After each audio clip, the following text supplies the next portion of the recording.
ಓಂ ಶಬ್ದಾದಿಭ್ಯೋಂತಃ ಪ್ರತಿಷ್ಠಾನಾನ್ನೇತಿ ಚೇನ್ನ ತಥಾ ದೃಷ್ಟಿಪದೇಶಾದ್ ಅಸಂಭವಾತ್ ಪುರುಷವಿಧಮಪಿ ಚೈನಮಧೀಯತೆ. ಓಂ. 1ನೇ ಅಧ್ಯಾಯದ 22ನೇ ಪಾದದ 26ನೇ ಸೂತ್ರ ಇದು. ತತ್ವಪ್ರಕಾಶಿಕ ನೋಡ್ತಾ ಇದ್ದೀವಿ.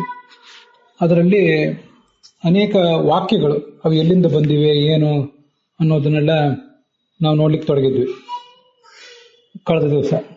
ಅದರಲ್ಲಿ ಋತಾಯ ಜಾತಂ ಅಂತ ಒಂದಿದೆ ತತ್ವಪ್ರಕಾಶಿಕ ಗ್ರಂಥದಲ್ಲಿ 854ನೇ ಪುಟ. ಅಲ್ಲಿ ಋತಾಯ ಜಾತಂ ಇತಿ ಸಮಾಖ್ಯಾನಾತ್ ಅಂತ, ಅದು ನಮ್ಗೆ ಎಲ್ಲಿದೆ ಅಂತ ಸಿಗಲಿಲ್ಲ ಕೊನೆಗೂ ಕೂಡ. ಇಲ್ಲಿ ಎಲ್ಲಾದ್ರೂ ಬೇರೆ ಕಡೆ ಇದ್ದಿರಬೇಕು. ಅನ್ನಂ ಥಮ್ ಅಂತನ್ನೋದು ಕೂಡ ನನಗೆ ಸಿಗಲಿಲ್ಲ.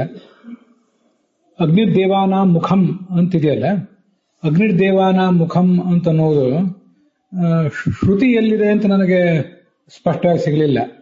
ಆದರೆ ಮಹಾಭಾರತದಲ್ಲಿ ಒಂದು ಕಡೆ ಅಗ್ನಿರ್ದೇವಾನ ಮುಖಂ ಅಂತ ಹೀಗೆ ಬಂದಿದೆ. ಅಲ್ಲಿ ಶ್ರುತಿಯಲ್ಲಿಯೂ ಎಲ್ಲಾದ್ರೂ ಇದ್ದಿರಬೇಕು. ಅಗ್ನಿರ್ದೇವಾನ ಮುಖಂ ಚ ಪುರೋಧಾಶ್ಚ ಸಹ ಶುಚಿಷಾತ್ ಶುಚಿ ಮೇಧ್ಯಮೇವ ಸಹತೇನಾ ಮೇಧ್ಯಂ ಅಂತ ಈಗೊಂದು ಶ್ಲೋಕ ಇದೆ. ಇದು ಶಾಂತಿ ಪರ್ವದಲ್ಲಿ 141ನೇ ಅಧ್ಯಾಯದಲ್ಲಿ. ಪ್ರಾಯ ಇದು ಉತ್ತರ ಭಾರತದ ಪಾಠಕ್ಕನುಸಾರವಾಗಿ ಅದೇನೇ ಇರಲಿ, ಅಗ್ನಿ ದೇವತೆಗಳ ಮುಖ ಆಗಿದ್ದಾನೆ, ಅವನು ಅವರಿಗೆ ಪುರೋಹಿತನೂ ಆಗಿದ್ದಾನೆ. ಶುಚಿಶಾತ್ ಅಂತಿದೆ, ಅದು ತಪ್ಪಿರಬೇಕು, ಶುಚಿಶತ್ ಇದ್ದಿರ್ಬೇಕು ಪ್ರಾಯ. ಶುಚಿ ಮೇಧ್ಯಮೇವ ಸಹತೆ, ಮೇಧ್ಯವನ್ನು ಸ್ವೀಕಾರ ಮಾಡ್ತಾನೆ, ಅಮೇಧ್ಯವನ್ನು ಅವನು ಸ್ವೀಕಾರ ಮಾಡೋದಿಲ್ಲ. ಸುಟ್ಟು ಹಾಕಬಹುದು, ಆದರೆ ಅದನ್ನು ಸ್ವೀಕಾರ ಮಾಡೋದಿಲ್ಲ ಅಂತ ಅದೊಂದು ಇಷ್ಟು ಕಾಣಿಸ್ತದೆ ನಮಗೆ. ಇನ್ನು ಅಲ್ಲಿ ಇದು ಮತ್ತೆ ಎಲ್ಲಿಯಾದರೂ ನನಗೆ ಅದು ಸಿಕ್ಕರೆ ನಾನು ಉಳಿದುದನ್ನು ಕೂಡ ತಿಳಿಸ್ತೇನೆ. ಅನ್ನಂ ಥಮ್ ಅಂತ ಹೀಗೆಲ್ಲ ಕೆಲವು ಸರ್ವಮೂಲದಲ್ಲಿ ಆಚಾರ್ಯ ಹೇಳಿದ್ದಿರ್ತದೆ, ಇನ್ನು ಕೆಲವು ಬೇರೆ ಕಡೆ ಎಲ್ಲಿದ್ದಾದರೂ ಇರ್ತದೆ. ಮುಂದೆ ಯೋಷಿತ ಅಗ್ನಿಂ ಧ್ಯಾಯೀತ ಅಂತ ಒಂದು ವೇದವಾಕ್ಯ ಬಂದಿದೆ, ಒಂದು ವಾಕ್ಯ ಬಂದಿದೆ. ಆ ಯೋಷಿತ ಅಗ್ನಿಂ ಧ್ಯಾಯೀತ ಅನ್ನೋದನ್ನ ನಾವು ಎಷ್ಟು ಕಡೆ ಹುಡುಕಿದ್ರು ಕೂಡ ನಮಗದು ಸಿಗಲಿಲ್ಲ. ತಂತ್ರಜ್ಞಾನದ ಮೂಲಕ ಹುಡುಕಿದಾಗಲೂ ಕೂಡ ನಮಗದಲ್ಲಿ ಏನ್ ಕಂಡು ಬಂತಂದ್ರೆ, ಯೋಷಿತ ಅಗ್ನಿಂ ಧ್ಯಾಯೀತ ಅಂತ ಏನಿದೆಯಲ್ಲ, ಇದು ಎಲ್ಲಿದೆ ಅಂತ ನಾವು ತುಂಬಾ ಸರ್ಚ್ ಮಾಡಿದಾಗ ನಮಗೆ ಆ ವಾಕ್ಯ ಎಲ್ಲೂ ಸಿಗಲಿಲ್ಲ. ಇಲ್ಲಿ ನಮ್ಮ ಅಧ್ಯಯನದ ವ್ಯಾಪ್ತಿಯಲ್ಲಿ ಅದು ಸಿಕ್ಕಿಲ್ಲದೆ ಇರಬಹುದು. ಆದರೆ ತಂತ್ರಜ್ಞಾನದ ಮೂಲಕ ನಮ್ಗೆ ಒಂದು ಸಂಗತಿ ಏನು ಗೊತ್ತಾಯ್ತಂದ್ರೆ, ಇದನ್ನ ಶಂಕರಾಚಾರ್ಯರು, ರಾಮಾನುಜಾಚಾರ್ಯರು ಮೊದಲಾದವರು ಈ ಒಂದು ಚಿಂತನವನ್ನು ಹೇಳಿದ್ದಾರೆ ತಮ್ಮ ಗ್ರಂಥಗಳಲ್ಲಿ. ಇದನ್ನು ಗಮನಿಸಿ. ಯೋಷಿತಂ ಅಗ್ನಿಂ ಧ್ಯಾಯೀತ ಅಂತ ಇದೇ ಶಬ್ದ, ಯೋಷಿತಂ ಅಗ್ನಿಂ ಧ್ಯಾಯೀತ ಅಂತ 3 ಅಕ್ಷರದ ಶಬ್ದ, 3 ಅಕ್ಷರದ ವಾಕ್ಯ ನಮಗೆ ಎಲ್ಲಿಯೂ ಶಾಸ್ತ್ರದ ಸಮುದ್ರದಲ್ಲಿ ಸಿಗದೇ ಇರಬಹುದು. ಆದರೆ ಈ ಚಿಂತನವನ್ನು ತಗೊಳ್ಬೇಕು ಅಂತ ಅದರ ತಾತ್ಪರ್ಯ. ಹಾಗೇನೆ ನಮಗೆ ತಂತ್ರಜ್ಞಾನದಲ್ಲಿ ಸರ್ಚ್ ಮಾಡಿದಾಗ ಕೊನೆಗೆ ಅದು ಫಲಿತಾಂಶ ಬಂತು.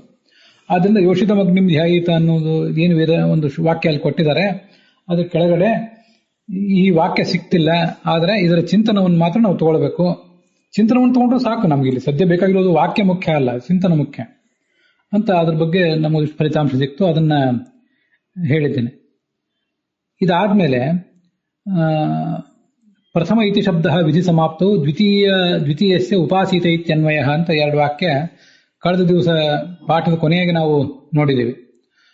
ಅಲ್ಲಿ ಇನ್ನೊಂದ್ಸರಿ ಅದನ್ನು ಹೇಳ್ತೇನೆ. ಅಲ್ಲಿ ನಮ್ಮ ಪುಸ್ತಕದಲ್ಲಿ ಇರೋ ಕೆಲವು ತಪ್ಪುಗಳನ್ನು ಸರಿಪಡಿಸ್ಕೋಬೇಕು ನಾವು, ಅದಕ್ಕಾಗಿ ಹೇಳ್ತಿದ್ದೇನೆ. ಬ್ರಹ್ಮಸೂತ್ರ ಭಾಷ್ಯದಲ್ಲಿ ಅಥ ಅಂತ ಪ್ರಾರಂಭ ಆಗ್ತದೆ ನೋಡಿ. ತಸ್ಮಾನ್ನ ವಿಷ್ಣುರ್ತಿ ಚೇನ್ನ ಅಂತ ಪೂರ್ವಪಕ್ಷ ಇದೆ. ಅದಾದ್ಮೇಲೆ ಅಥಃ ಇಮಮಾತ್ಮಾನಂ ಅಣೋರಣೀಯಾಂಸಂ ಪರತಃ ಪರಂ ವಿಶ್ವಂ ಹರಿಮುಪಾಸೀತೇತಿ ಅಂತಿದೆ. ಅಲ್ಲಿ ಉಪಾಸೀತೇತಿ ಅಂತ ಅಲ್ಲೊಂದು ಇತಿ ಅಂತಿದೆ, ಅದು ಮೊದಲ ಇತಿ ಶಬ್ದ. ಅದಾದ್ಮೇಲೆ ಸರ್ವನಾಮ ಸರ್ವಕರ್ಮ ಸರ್ವಲಿಂಗ ಸರ್ವಗುಣ ಸರ್ವಕಾಮ ಸರ್ವಧರ್ಮ ಸರ್ವರೂಪ ಇತಿ ಅಂತ ಇನ್ನೊಂದು ಇತಿ ಶಬ್ದ ಇದೆ. ಅವೆರಡು ಇತಿ ಶಬ್ದಗಳ ಬಗ್ಗೆ ಇಲ್ಲಿ ಜಯತೀರ್ಥರು ವ್ಯಾಖ್ಯಾನ ಮಾಡಿದ್ದಾರೆ.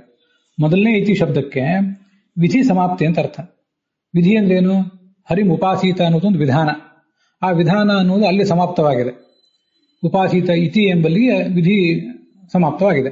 ನಮಗಿದು ಗೊತ್ತಿರ್ತದೆ. ಇತಿ ಮಧ್ವವಿಜಯ ಗ್ರಂಥ, ಇತಿ ರಾಮಾಯಣಂ ಅಂತೆಲ್ಲ ಇತಿ ಅನ್ನೋದು ಸಮಾಪ್ತಿಯನ್ನು ತೋರಿಸ್ತದೆ, ಅಥ ಅನ್ನೋದು ಪ್ರಾರಂಭವನ್ನು ತೋರಿಸ್ತದೆ, ನಮ್ಗೆ ಗೊತ್ತಿದ್ದೇ ಇದೆ. ಹೀಗೆ ಹರಿಂ ಉಪಾಸೀತ ಇತಿ ಅಂತ ಬಂದ್ರೆ ಅದು ಸಮಾಪ್ತಿಯನ್ನ ತೋರಿಸ್ತದೆ, ವಿಧಿ ಸಮಾಪ್ತಿಯನ್ನ. ಮುಂದೆ ಅವನನ್ನು ಹೇಗೆ ಉಪಾಸನೆ ಮಾಡಬೇಕು ಅಂತ ಮುಂದೆ ಮತ್ತೊಂದು ಬಂದಿದೆ. ಸರ್ವನಾಮ ಸರ್ವಕರ್ಮ ಸರ್ವಲಿಂಗ ಸರ್ವಗುಣ ಸರ್ವಕಾಮ ಸರ್ವಧರ್ಮ ಸರ್ವರೂಪ ಇತಿ ಅಂತ. ಅಲ್ಲೇನು ಆ ಎರಡನೇ ಕಡೆ ಇತಿ ಅಂತ ಶಬ್ದ ಇದೆಯಲ್ಲ, ಆ ಇತಿ ಅಂತ ಅನ್ನೋದು ಉಪಾಸೀತ ಎಂಬಲ್ಲಿ ಅನ್ವಯ ಮಾಡ್ಕೋಬೇಕಾದ್ರೆ ಇತಿ ಉಪಾಸೀತ ಅಂತ. ಉಪಾಸೀತ ಅಂತ ಹಿಂದೆ ಬಂದಿದೆ. ಹೇಗೆ ಉಪಾಸನೆ ಮಾಡಬೇಕು ಅಂದ್ರೆ ಸರ್ವರೂಪ ಇತಿ. ಆದ್ರಿಂದ ಈಗ ನಾವು ಬ್ರಹ್ಮಸೂತ್ರ ಭಾಷ್ಯ ಪುಸ್ತಕ ಏನು ನೋಡ್ತಾ ಇರ್ತೀವಿ, ಅಲ್ಲಿ ನಡುವೆ ಉಪಾಸೀತ ಇತಿ ಅಂತ ಒಂದು ನಿಮಗೆ ದಂಡ ಫುಲ್ ಸ್ಟಾಪ್ ಇದೆಯಲ್ಲ, ಆ ಫುಲ್ ಸ್ಟಾಪ್ ಅವೆಲ್ಲ ಹಿಂದಿನ ಕಾಲದಲ್ಲಿ ಇರ್ತಿರ್ಲಿಲ್ಲ. ಅದನ್ನ ನಾನ್ಯಾವ ಹಸ್ತಪ್ರತಿಯನ್ನು ಅಧ್ಯಯನ ಮಾಡಿದ ಮಹಾಪಂಡಿತ ಏನಲ್ಲ, ಅದನ್ನೆಲ್ಲ ಬನಂಜ ಗೋವಿಂದಾಚಾರ್ಯ ಮೂಲಕ ಕೇಳಿ ನನಗೆ ಗೊತ್ತಿದೆ. ಆ ದಂಡಗಳು ಯಾವುವು ಇರ್ತಾನೆ ಇರಲಿಲ್ಲ. ದಂಡಗಳೆಲ್ಲ ಇತ್ತೀಚೆಗೆ ಬಂದಿದ್ದು. ಇನ್ವರ್ಟೆಡ್ ಕಾಮಾಸ್ ಅಂತೂ ಮೋಸ್ಟ್ ರೀಸೆಂಟ್ ಮತ್ತು ರೀಸೆಂಟ್. ಆದ್ರಿಂದ ಆ ದಂಡನ್ನು ಡಿಲೀಟ್ ಮಾಡ್ಕೊಂಡ್ರೆ ಒಳ್ಳೇದು. ದಂಡವನ್ನು ಡಿಲೀಟ್ ಮಾಡ್ಕೊಂಡು ಅಲ್ಲಿ ಕ್ವಶನ್ ಮಾರ್ಕ್ ಹಾಕೊಳ್ಳಿ. ಮತ್ತೆ ಇನ್ನೊಂದು ಸಂಗತಿ, ಸರ್ವಧರ್ಮ ಸರ್ವರೂಪ ಇತಿ ಅಂತ ಹೀಗೇನು ಬಂದಿದೆಯಲ್ಲ, ಆ ಸರ್ವರೂಪ ಆದ್ಮೇಲೆ ಇನ್ವರ್ಟೆಡ್ ಕಾಮ ಇದೆ ಇವಾಗಿನ ಪುಸ್ತಕದಲ್ಲಿ. ನೀವು ನೋಡ್ತಿರೋ ಪುಸ್ತಕದಲ್ಲಿ ಸರ್ವರೂಪ ಅಂತ ಆದ್ಮೇಲೆ ಇನ್ವರ್ಟೆಡ್ ಕಾಮ ಇದ್ರೆ ಅದನ್ನು ಡಿಲೀಟ್ ಮಾಡಿ. ಅದು ಕೂಡ ಸರಿಯಲ್ಲ. ಇತಿ ಆದ್ಮೇಲೆ ಇನ್ವರ್ಟೆಡ್ ಕಾಮ ಬರಬೇಕು. ಸ್ವಾರಸ್ಯ ಅಂದ್ರೆ ಅಲ್ಲಿ ಅದನ್ನು ನಾವು ಗಮನಿಸಬೇಕು. ಅದಕ್ಕಾಗಿ ಕೂಡ ಮತ್ತೆ ನಾನು ಅವಲಂಬಿಸಿದ್ದು ಬನಂಜ ಗೋವಿಂದಾಚಾರ್ಯ ಸಂಪಾದನೆ ಮಾಡಿದ ಸರ್ವಮೂಲವನ್ನೇ. ಅದರಲ್ಲಿ ಹಾಗೇ ಇದೆ ನೋಡಿ, ಅಥಃ ಎಂಬ ಮಾತ್ಮಾನಮನಲ್ಲಿ ಅಥ ಅಂತ ಇನ್ವರ್ಟೆಡ್ ಕಾಮ ಸ್ಟಾರ್ಟ್ ಆಗ್ತದೆ. ಅದಾದ್ಮೇಲೆ ಇನ್ವರ್ಟೆಡ್ ಕಾಮ ಮುಗಿಯುವುದು ಕಾಮಚಾರೋ ಭವತಿ, ಅಲ್ಲಿ ಇನ್ವರ್ಟೆಡ್ ಕಾಮ ಮುಗಿಬೇಕು. ನಡುವೆ ಇನ್ವರ್ಟೆಡ್ ಕಾಮ ಬರಲೇಬಾರದು. ಅದೆಲ್ಲವೂ ಒಂದು ಇಡೀ ವೇದವಾಕ್ಯ ಅದು. ಅದಾದ್ಮೇಲೆ ಇತಿ ತತ್ತನ್ನಾಮ ಲಿಂಗಾದಿನ ಅಂತಿದೆಯಲ್ಲ, ಅಲ್ಲಿ ಮೂರನೇ ಇತಿ ಶಬ್ದ ಅನ್ನೋದು ಆಚಾರ್ಯರು ಬ್ರಹ್ಮಸೂತ್ರ ಭಾಷ್ಯದಲ್ಲಿ ಪ್ರಯೋಗ ಮಾಡಿದ್ದು.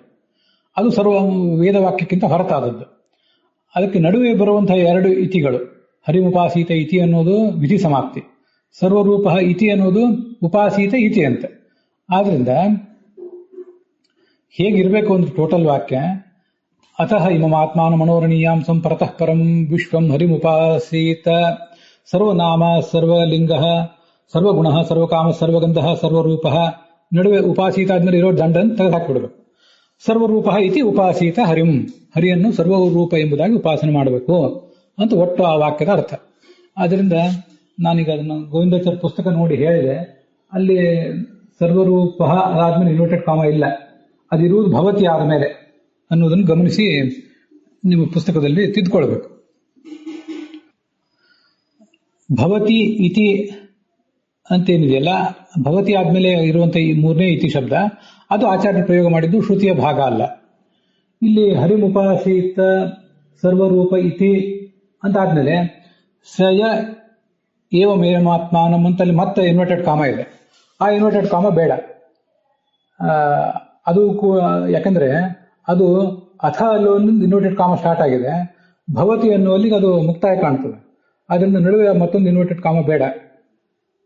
ಸರ್ವರೂಪ ಅಲ್ಲಿರುವ ಒಂದು ಇನ್ವರ್ಟೆಡ್ ಕಾಮ, ಹಾಗೆ ಸಯ ಏವಮೇತಮಾತ್ಮಾನಂ ಇನ್ವರ್ಟೆಡ್ ಕಾಮಗಳನ್ನ ತೆಗೆದುಹಾಕಿ.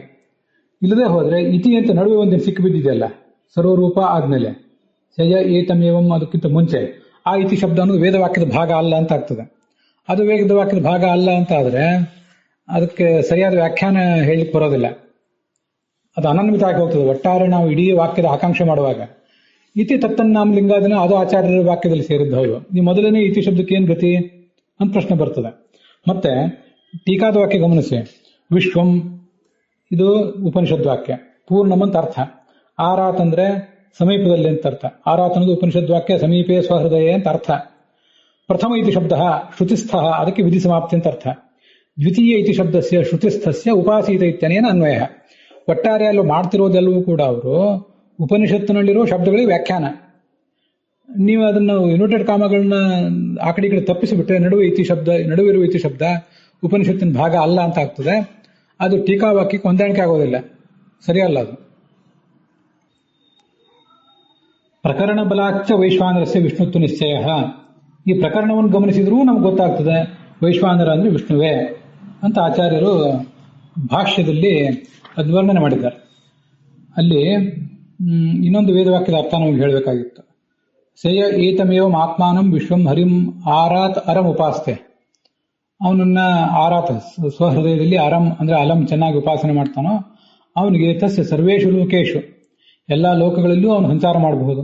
ಸರ್ವೇಷು ಭೂತೇಶು, ಎಲ್ಲ ಜೀವರ ಒಳಗೆ ಪ್ರವೇಶ ಮಾಡಿ ಅವರ ಹದ್ಗತವನ್ನು ತಿಳ್ಕೋಬಹುದು. ಮುಖ್ಯವಾಗಿ ಸರ್ವೇಷು ವೇದೇಶು ಕಾಮಚಾರೋ ಭವತಿ.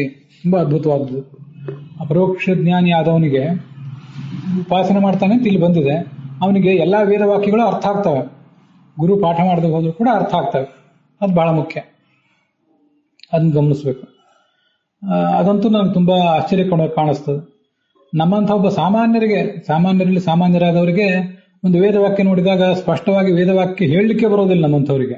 ಅಂಥವರು ಅದಕ್ಕೊಂದೇನೋ ಅರ್ಥ ಮಾಡ್ತೇವೆ ನಾವು, ಸಂಸ್ಕೃತದ ಸಾಹಿತ್ಯದ ಜ್ಞಾನದ ಬಲದಿಂದ ಮತ್ತೆ ಆಚಾರ್ಯ ಸರ್ವಮೂಲದ ಮಾರ್ಗದರ್ಶಿ ಸೂತ್ರಗಳ ಬಲದಿಂದ. ಉಪಾಸನೆಯಲ್ಲಿ ಬಹಳ ಮೇಲೆ ಹೋದವನು ಅಪರೋಕ್ಷ ಜ್ಞಾನಿಗಂತೂ ವೇದ ಶಾಸ್ತ್ರ ಇತ್ಯಾದಿಗಳೆಲ್ಲ ನೀರು ಕುಡಿದಷ್ಟು ಸರಳ ಆಗಿರ್ತವೆ. ಯಾವ ಶಾಸ್ತ್ರವನ್ನು ಬೇಕಾದರೂ ಸರಳವಾಗಿ ಅರ್ಥ ಮಾಡ್ತಾನೆ, ಸರಳವಾಗಿ ಅವನು ಬೋಧನೆ ಮಾಡ್ತಾನೆ. ಮತ್ತೆ ಆ ಮಾತಿಗೆ ನನಗೆ ಮತ್ತೊಂದು ಅರ್ಥ ಕಾಣಿಸೋದೇನೆಂದ್ರೆ, ಸರ್ವೇಷು ವೇದೇಶು ಕಾಮಚಾರೋ ಭವತಿ. ಅದೇನು ಕಾಮಚಾರ ಅಂದ್ರೆ, ಈಗ ಇವನಿಗೆ ಅರ್ಥ ಆಗುವುದು ಒಂದು ವಿಚಾರ ಬೇರೆ, ಇನ್ನೊಂದು ಇವನು ಹೇಳಿದ್ದು ಇನ್ನೊಬ್ರಿಗೆ ಅರ್ಥ ಆಗ್ತದೆ. ಅದು ಅಲ್ಲಿ ಧ್ವನಿತ ಆಗಿದೆ ಅಂತ ನನ್ನ ಭಾವನೆ. ಯಾಕಂದ್ರೆ ಕಾಮ ಅಂದ್ರೆ ಇಚ್ಛೆ, ಅವನ ಇಚ್ಛೆಗೆ ತಕ್ಕಂತೆ ಸಂಚಾರ. ವೇದವಾಕ್ಯಗಳಲ್ಲಿ ಸಂಚಾರ ಮಾಡುವುದು ಅಂದ್ರೆ ಏನು? ಬರೀ ನಾವು ಅಧ್ಯಯನ ಮಾಡುವುದು ಮಾತ್ರ ಅಲ್ಲ. ಸ್ವಾಧ್ಯಾಯ ಪ್ರವಚನ ಅನ್ನುವುದೇ ಶಾಸ್ತ್ರದ ಎರಡು ಮುಖ, ಶಾಸ್ತ್ರಕ್ಕೆ ಸಂಬಂಧಪಟ್ಟ ಎರಡು ಕರ್ತವ್ಯ. ಆದ್ರಿಂದ ಸಕಲ ಶಾಸ್ತ್ರಗಳಲ್ಲಿಯೂ ಕಾಮಚಾರ ಇವನಿಗೆ ಸಿಗ್ತದೆ ಅಂದ್ರೆ ಇವನು ಅದನ್ನು ಚೆನ್ನಾಗಿ ಅಧ್ಯಯನ ಮಾಡ್ತಾನೆ, ಅದರ ಅರ್ಥ ಇವನಿಗೆ ಆಗ್ತದೆ. ಇವನು ಹೇಳಿದ್ದು ಆ ಜನರಿಗೆ ಅರ್ಥ ಆಗ್ತದೆ. ಇವನ ಜ್ಞಾನದ ಲೆವೆಲ್ ಮೇಲೆ ಏರ್ತಾ ಹೋದಂತೆ ಅಂತ ಅದರ ತಾತ್ಪರ್ಯ. ಇತಿ ತತ್ತನ್ನಾಮ ಲಿಂಗಾದಿನ, ಆಯಾ ನಾಮಗಳು ಭಗವಂತನಿಗೆ ಸಲ್ಲುತ್ತವೆ. ಅವನ ಮತ್ತೆ ಆ ಲಿಂಗಗಳು, ಆ ನಾಮದಿಂದ ವಾಚ್ಯವಾದ ಗುಣಗಳು ಕೂಡ ಅವನಿಗೆ ಸಲ್ತವೆ. ಅದನ್ನೇ ಸರ್ವನಾಮ ಸರ್ವಲಿಂಗ ಅಂತ ಹೀಗೆಲ್ಲ ಅಲ್ಲಿ ಹೇಳಿರೋದು. ಲಿಂಗಾದಿನ ತಸ್ಯೈವ ದೃಷ್ಟಿ ಉಪದೇಶಾತ್. ದೃಷ್ಟಿ ಅಂದ್ರೆ ಉಪಾಸನಾ ಅಂತ ಅದರ ಅರ್ಥ. ದೃಷ್ಟಿ ಉಪಾಸನಾತ್, ದೃಷ್ಟಿ ಉಪದೇಶಾತ್. ದೃಷ್ಟಿಯನ್ನ ಮಹೋಪನಿಷತ್ನಲ್ಲಿ ಉಪಾಸೀತ ಎಂಬುದಾಗಿ ಹೇಳಿದ್ದಾರೆ. ಮತ್ತೆ ಅನಾತ್ತತ್ವಾದ್ ಅನಾತ್ಮಾನಃ ಊನತ್ವಾದ್ ಗುಣರಾಶಿತಃ ಅಬ್ರಹ್ಮಾಣ ಪರೇ ಸರ್ವೇ. ಉಳಿದವರೆಲ್ಲರೂ ಕೂಡ, ಲಕ್ಷ್ಮೀದೇವಿ, ಚತುರ್ಮುಖ ಮೊದಲಾದ ಸಕಲರೂ ಕೂಡ ಅವರು ಒಂದು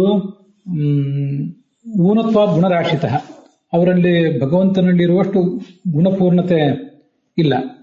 ಇನ್ನೊಂದು ಅನಾತ್ತತ್ವ, ಅವರು ಸರ್ವತ್ರ ವ್ಯಾಪ್ತರು ಕೂಡ ಅಲ್ಲ. ಹೆಚ್ಚು ಆಪ್ನೋತಿ ಯದಾದತ್ತೆ ಅಂತ ಹೀಗೆಲ್ಲ ಬರ್ತದಲ್ಲ, ಅದೆಲ್ಲ ಬಂದಿರೋದ್ರಿಂದ ಸಕಲ ಉತ್ತರ ದೇವತೆಗಳು ಆತ್ತ ಅಂದ್ರೆ ಸ್ವೀಕೃತ ಅಂತ ಅರ್ಥ. ಇತರ ದೇವತೆಗಳನ್ನ ಸರ್ವೋತ್ತಮರು ಎಂಬುದಾಗಿ ಯಾರೂ ಕೂಡ ಸ್ವೀಕಾರ ಮಾಡಿಲ್ಲ. ಇತರ ದೇವತೆಗಳು ಅನಾತ್ತರು, ಸರ್ವೋತ್ತಮತ್ವೇನ ಸ್ವೀಕೃತರಲ್ಲ. ಮತ್ತೆ ಗುಣರಾಶಿತಃ ಊನತ್ವಾತ್, ಪೂರ್ಣ ಗುಣತ್ವವೂ ಕೂಡ ಅವರಲ್ಲಿಲ್ಲ. ಆದ್ರಿಂದ ಅವರ್ಯಾರೂ ಬ್ರಹ್ಮರೇ ಅಲ್ಲ, ಆತ್ಮರೂ ಅಲ್ಲ. ಬ್ರಹ್ಮ ಆತ್ಮ ವಿಷ್ಣುರೇವ, ವಿಷ್ಣು ಒಬ್ಬನೇ ಬ್ರಹ್ಮ ಆತ್ಮ ಇತ್ಯಾದಿ ಶಬ್ದಗಳಿಂದ ವಾಚ್ಯನಾಗಿದ್ದಾನೆ ಅಂತ ಅದರ ತಾತ್ಪರ್ಯ. ಕೋನ ಆತ್ಮ ಕಿಂ ಬ್ರಹ್ಮ ಇತಿ ವಿಚಾರಪೂರ್ವಕಂ ವೈಶ್ವಾನರ ವಿದ್ಯಾಯಾಃ ಆರಭ್ಯ ಅಧೀತತ್ವೇನ ವಿಷ್ಣು ಪ್ರಕರಣತ್ವಾಚ್ಚ. ಪ್ರಕರಣ ಏನಂದ್ರೆ ಕೋನ ಆತ್ಮ ಕಿಂ ಬ್ರಹ್ಮ, ಇದನ್ನೆಲ್ಲ ನಮ್ಗೆ ಹೇಳ್ರಿ ಅಂತ ಅಲ್ಲಿ ಛಾಂದೋಗ್ಯ ಉಪನಿಷತ್ತಿನಲ್ಲಿ ಪ್ರಾರಂಭ ಕಂಡಿದೆ. ಇದೇ ಭಾಗವೇ ನಾವೀಗೇನು ಸದ್ಯ ಭಾಗ ನೋಡ್ತಿದ್ದೀವಲ್ಲ, ಅಲ್ಲಿಯೇ ಕೋನ ಆತ್ಮ ಕಿಂ ಬ್ರಹ್ಮ ಇತ್ಯಾದಿ ಮಾತುಗಳು ಕೇಳಿ ಬರ್ತವೆ. ಇದು ಈ ಛಾಂದೋಗ್ಯ ಉಪನಿಷತ್ತಿನ 5ನೇ ಅಧ್ಯಾಯದಲ್ಲಿ ವೈಶ್ವಾನರ ವಿದ್ಯೆಯನ್ನು ತಿಳಿದವರು ಬಹಳ ಕಡಿಮೆ, ಬಹಳ ವಿರಳ, ಅಂಥವರು ಇರೋದಿಲ್ಲ ಸಮಾಜದಲ್ಲಿ ಹೆಚ್ಚು ಅಂತ ಬಂದಿದೆ. ಆ ಪ್ರಸಂಗದಲ್ಲಿ ಈ ಮಾತುಗಳೆಲ್ಲ ಅಲ್ಲಿ ಬಂದಿವೆ. ಔಪಮನ್ಯವ ಮತ್ತೆ ಪ್ರಾಚೀನ ಶಾಲಾ ಮತ್ತೆ ಸತ್ಯಯಜ್ಞ, ಇಂದ್ರದ್ಯುಮ್ನ ಮೊದಲಾದವರು ವಿಚಾರ ಮಾಡಿದಂತೆ ಕೋನ ಆತ್ಮ ಕಿಂ ಬ್ರಹ್ಮ, ನಮ್ಮ ಉಪಾಸ್ಯನಾದ ವೈಶ್ವಾನರ ನಾಮಕ ಪರಮಾತ್ಮನ ಲಕ್ಷಣ ಏನು, ಬ್ರಹ್ಮನಾಮಕನಾದ ಪರಮಾತ್ಮನ ಲಕ್ಷಣ ಏನು ಅಂತ ಇಲ್ಲೆಲ್ಲ ಇದನ್ನು ಗಮನಿಸಿ. ಆತ್ಮ ಕಹ, ಯಾರು ಆತ್ಮ ಯಾರು ಬ್ರಹ್ಮ ಅಂತ ಅಷ್ಟೇ ಜಿಜ್ಞಾಸಿ ತಾತ್ಪರ್ಯ ಅಲ್ಲ, ಅವನ ಲಕ್ಷಣ ಏನು ಅಂತ ಕಹ ಎಂಬ ಶಬ್ದದ ತಾತ್ಪರ್ಯ. ಆಖ್ಯಾಹಿಮೆ ಕೋ ಭವಾನುಗ್ರ ರೂಪೋ ಅಂತ ಭಗವದ್ಗೀತಾದಲ್ಲಿ ಬಂದಿದೆಯಲ್ಲ, ನೀನ್ ಯಾರು ಅಂತ ಹೇಳಿದ್ರೆ ಇವನು ಕೃಷ್ಣ ವಿಷ್ಣು ಅಂತ ಅವನಿಗೆ ಗೊತ್ತಿದೆ ಅರ್ಜುನನಿಗೆ, ಅದು ದೊಡ್ಡ ವಿಷಯ ಅಲ್ಲ. ನಿನ್ ಲಕ್ಷಣ ಹೇಳು, ವಿಶೇಷ ಮಾಹಿತಿಗಳನ್ನು ಹೇಳು ಅಂತ ತಾತ್ಪರ್ಯ. ಹೀಗೆ ಅದು ಪ್ರಾರಂಭ ಕಂಡಿದೆ. ಅವರು ಜ್ಞಾನಿ ಒಬ್ಬ ಕೇಕಯ ದೇಶದ ಅಶ್ವಪತಿ ರಾಜನ ಹತ್ರ ಹೋದ್ರು, ಅವನನ್ನು ಕೇಳಿದ್ರು ಅಂತ ಅಲ್ಲಿ ಬಂದಿದೆ. ವೈಶ್ವಾನರ ವಿದ್ಯಾಯ ಆರಭ್ಯ ಅಧೀತತ್ವೇನ, ಹೀಗೆ ಪ್ರಾರಂಭ ಮಾಡಿ ಅದು ಆ ವೈಶ್ವಾನರ ವಿದ್ಯಾ ಅನ್ನೋದು ಅಲ್ಲಿ ಅಧೀತವಾಗಿದೆ, ಕೇಳಲ್ಪಟ್ಟಿದೆ. ಆದ್ದರಿಂದ ಇದು ವಿಷ್ಣುವಿನ ಪ್ರಕರಣ. ಅವನೇ ಬ್ರಹ್ಮ ಮತ್ತೆ ಆತ್ಮ ಇತ್ಯಾದಿ ಶಬ್ದ ವಾಚ್ಯ.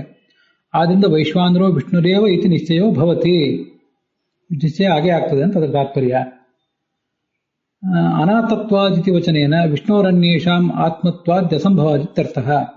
ಮುಂದಿನ ಶ್ಲೋಕದಿಂದ ವಿಷ್ಣುವನ್ನು ಹೊರತುಪಡಿಸಿ ಬೇರೆ ಯಾರಿಗೂ ಕೂಡ ಆತ್ಮತ್ವ ಅನ್ನೋದಿಲ್ಲ ಅಂತ ತಿಳಿದು ಬರ್ತದೆ. ಅಲ್ಲಿಗೆ ಇವತ್ತಿನ ಭಾಗ ಸಮಾಪ್ತ ಆಗಿದೆ.